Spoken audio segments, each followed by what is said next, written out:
In this video, we're going to cover section 1.3, which is on average rates of change.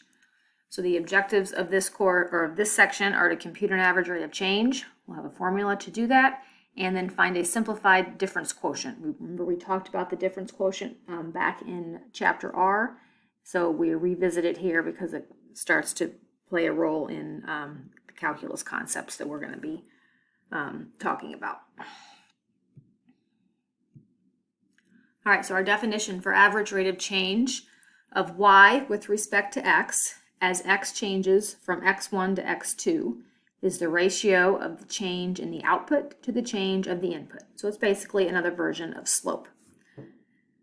y2 minus y1 divided by x2 minus x1, where x1 and x2 can't be equal because you can't have a 0 in your denominator.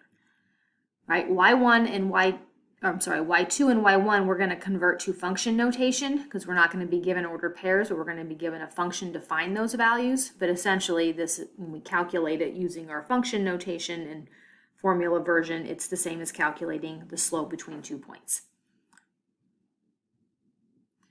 So if you look at the graph of a function over here, using points P and Q, if I'm calculating slope y2 minus y1 over x2 minus x1, we're just defining y2 to be f of x2. It's the y value for this x over here, x2. So if I plug the x2 into my function, I get a value. That's the y coordinate.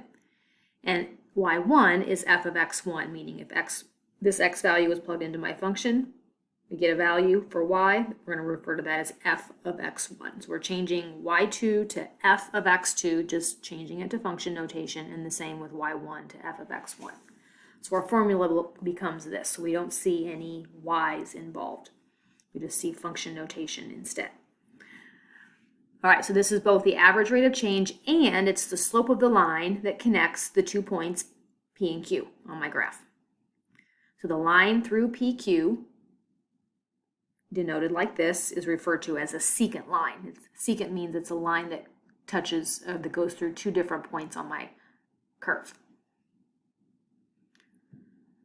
All right, so example 1, for the function y equals f of x, defined to be x squared, find the average rate of change as part A, as x changes from 1 to 3. So and that means that our x1 is going to be 1 and our x2 is going to be 3. Then we're going to do it again as x changes from 1 to 2, and then again from 2 to 3.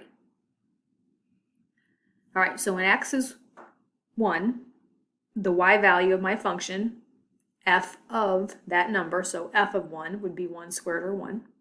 And when x is 3, the y value of my function, or f of that x2 value, or f of 3, would be 9. So we first have to calculate our function values for our given x's. So we're just plugging in a 1 into my function to get 1 and plugging in a 3 to get the 9. So the 1 and the 9 become my y results. So the average rate of change, f of x2 was 9, minus f of x1 was 1, divided by x2 was 3, and x1 was 1. So just plugging into my formula. So y minus y, 9 minus 1, divided by x minus x, or 3 minus 1. So 8 divided by 2 is 4. Part B, we're going to do the same thing when x goes from 1 to 2. So again, when x is 1, plugging it into the function gives me the y value 1, and when x is 2, plugging that into my function gives me the y value of 4, right? 2 squared. So the average rate of change, y minus y, so 4 minus 1 on top, divided by 2 minus 1, which is x minus the other x on the bottom. So 3 divided by 1 would be 3. All right, so then when x changes from 2 to 3, the function f of 2 squared is 4, find f of 3, 3 squared is 9. So we're going to get 9 minus 4 on top, 3 minus 2 on bottom. So 9 minus 4 is 5, 3 minus 2 is 1, so my average rate of change is 5. So just basically another way of, a version of calculating slope between 2 points. All right, so on our quick check here, we're going to do the same thing, only for some applied situations to apply why we would need to know rate of change and what it would mean. So state the average rate of change for each situation in a short sentence. Be sure to include units. So if we say it rained 4 inches over a period of 8 hours, okay?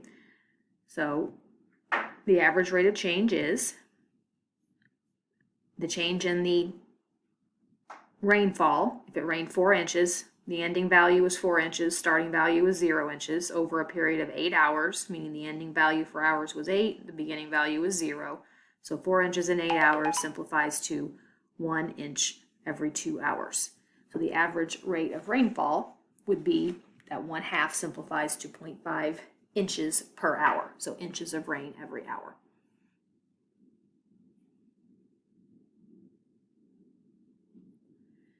Your car travels 250 miles on 20 gallons of gas. So the average rate of change is 250 minus 0 over 20 minus 0. So 250 over 20 simplifies to 25 over 2 miles per gallon. So the average miles traveled on a gallon of gas, if you simplify here, you get 25 divided by 2 is 12.5 miles every 1 gallon. Part C, at 2 p.m. the temperature was 82 degrees and at 5 p.m. it was 76 degrees. So average rate of change. Change in temperature, 82 minus 76, divided by the change in time, 5 p.m. minus 2 p.m. This numerator, these should be switched. The ending value for temperature was 76. This should say 76 minus 82. That's where the -6 would come in. And then 5 minus 2. So they just have these flip-flopped here. You do get -6 when you start with 76 and subtract 82 divided by the 3, which is -2 degrees per hour. So the average temperature was -2 degrees every hour, meaning it's going down, right? That's why the negative sign. For f of x equals x cubed, find the average rate of change between the x values 1 and 4, 1 and 2, and 1 and 1.2. All right, so when x equals 1, the function value for x cubed is 1 cubed or 1. And when x is equal to 4, the function value is x cubed would be 4 cubed or 64. So our y values become 64 and 1, and our x's were 4 and 1. So we should get 64 minus 1 divided by 4 minus 1. So the 64, subtract the 1 on top, because those are the function values, divided by the 4, subtract the 1, which are the x values. So 63 over 3, or 21. All right, to go from, for part B, again, f of 1 is 1. And this time when I plug 2 into my function, I get 2 cubed or 8. So our average rate of change, 8 minus the 1 divided by 2 minus the 1, or 7. And then finally for part C, again, f of 1 is 1. This time f of 2 is 1.2 cubed, or 1.728. So the average rate of change, 1.728 minus 1 divided by 1.2 minus 1, 3.64. So find your function values to get the y coordinates and then calculate slope between the 2 points. All right, so the average rate of change of f with respect to x, also called the difference quotient, f of x plus h minus f of x divided by h, where h is not allowed to be 0. So the difference quotient is equal to the slope of the secant line connecting 2 points. These are just given in general form, so we don't actually have a specific x value to start with, but more as a formula. So if I say I'm going to start with the point where x1 is just simply any number x. So this first point we could label as x f of x. Okay? And then the h represents then the distance away that is from your second point. So your x2 is whatever x is plus some number, that's the h. So it's x plus h is my second point's x value. So f of x plus h would be the second point's y value. So if I think about how the slope formula applies to these two ordered pairs, f of x plus h minus f of x is the numerator, right? The change in y, that's the change in the y values, divided by x plus h minus x on the bottom. So if I had x plus h and I'm subtracting x, right? If you had the x plus the h minus an x, the x's would cancel, so the bottom would just become h. So if you label your points as x f of x and then x plus h f of x plus h and apply your average rate of change slope formula, you get this. That's where this is going to apply. So it's the slope of the secant line between those 2 points labeled on your graph. So x is just the initial value of x, and h is then the distance it is away from your second point. All right, so for the function x squared, find the difference quotient when x is 5, so you start with the value 5, and h is 3, so your second point is 3 units away. Then we're going to do it for if x is 5 and the second point is only 0.1 units away. All right, so if I just take my difference quotient formula and substitute a 5 for x and a 3 for h, we get 5 plus 3, and then f of 5, and then a 3. I'm just plugging in x is 5 and h is 3. This becomes f of 8 minus f of 5 over 3. Notice this, if we think about the meaning, if x is 5 and h is 3, the second point is 3 units away from 5, or it's 8. So this is the y value at the second point, which is 8. This is the y value at the first point, which was 5. And the difference between 8 and 5 is the 3 on the bottom. All right, so 64 would be f of 8, because you're plugging an 8 into here. So 64 minus 5 squared, or 25, when you plug in your 5, divided by 3, so 39 thirds, or 13. All right, part B, we're going to just substitute 5 and 0.1. So there's our difference quotient. If I plug in a 5 for x and a 0.1 for h, we get this. So 5 plus 0.1 is 5.1. F of 5, subtract f of 5 divided by 0.1. So 5.1 squared minus 5 squared over 0.1, 26.01 minus 25 over 0.1. 1.01 divided by 0.1 is 10.1.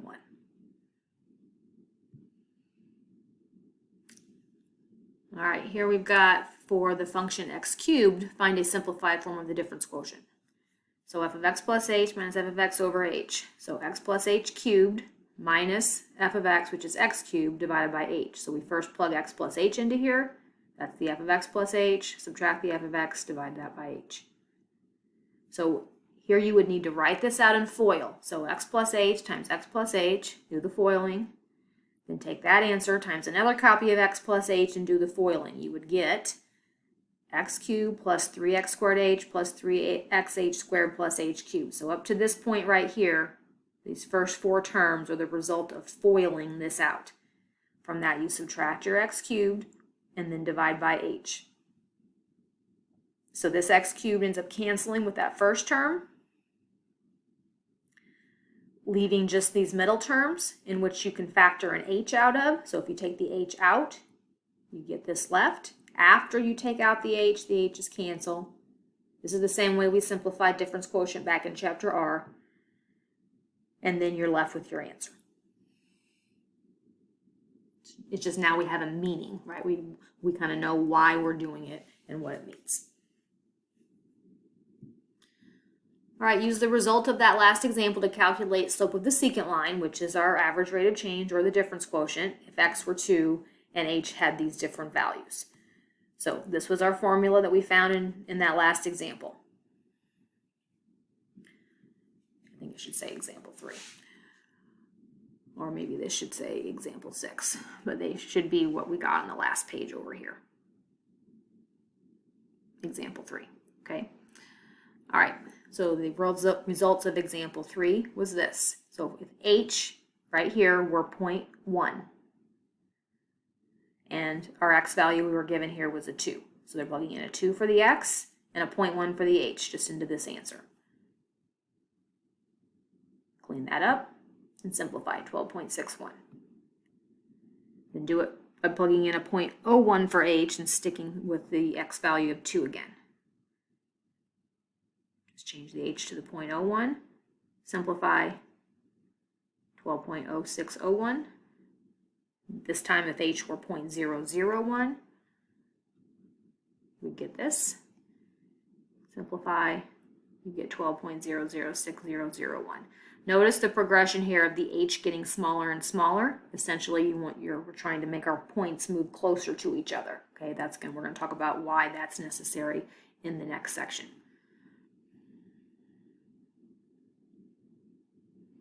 All right, one more here. For f of x equals 3 over x, find a simplified form of the difference quotient. So just evaluating your difference quotient for this function. So f of x plus h minus f of x over h. So we first plug in x plus h for the x, so 3 over x plus h minus the function f of x, 3 over x, divided by h. Next, you have to clean up the numerator, so you have to do the subtraction of the fractions. So your common denominator would be x plus h times x. So over here, this x plus h times x makes the top 3 times x. Over here, an x plus h on the bottom multiplies the top by an x plus h. So that's how we get the 3x minus 3x plus h on top of that common denominator. So get your common denominator, do the subtraction. That should be something you learned in an algebra course. All right, clean up this numerator. So distribute the negative sign, gives me 3x minus 3h minus 3x minus 3h over the bottom. The numerator of these terms cancel. You end up getting negative 3h over the x times x plus h with this h on the bottom. So this was the numerator. We were dividing it by h. So that's equivalent to taking this numerator, instead of dividing by h, multiply by 1 over h. That's why the h's cancel out. And then once they cancel, that's what you're left with. Negative 3 over x times x plus h. All right, so here's our summary. An average rate of change is the slope of a line between 2 points. So if the points are given as x1, y1, x2, y2, then it's just simply our slope formula. y2 minus y1 over x2 minus x1. If the 2 points are solutions to a single function, an equivalent form of the slope formula is the difference quotient, f of x plus h minus f of x over h, where h is the horizontal distance between your two x's. We call that the difference quotient. It is also the line connecting these 2 points we call the secant line. A difference quotient is the same as the slope formula. Both give slope of a line between 2 points. The difference quotient gives the average rate of change between the 2 points on a graph, represented by the secant line. And it's preferable to simplify the difference quotient algebraically before evaluating it for any particular values. Okay, we're going to be utilizing our difference quotient as we move on to defining what we call a derivative. All right, so this is going to be a big part of our first main formula that's going to be utilized in the next section. And that is the end of section 1.3.